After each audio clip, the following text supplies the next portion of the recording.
Hello and welcome back to one of my videos. So if you're wondering why this video is titled Sketching in February and I'm releasing it in March, it's because I filmed all this in February and then I completely forgot about them until now. So I thought this week I'll get the footage off my phone and actually edit a video out of it. The original idea I had for this video was to film little snapshots of me drawing or painting throughout the week, and by the end of it I'd have like an accumulation of everything that I drew and sort of the process behind it. I think I will end up making another one of these types of videos because even though I did get a reasonable amount of footage, I'd like to try and get some more, like different angles and everything. But I still wanted to make a video with what I filmed, so this is it.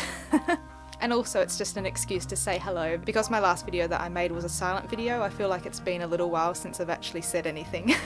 Having said that, I don't really know what else I want to say, but I hope you're doing well, and let me know if you're up to anything interesting, because I'm just here basically painting and filming my stuff. I feel this is a very quick hello and goodbye, but thank you so much for watching my videos as usual, and I'll see you again in the next video. Bye!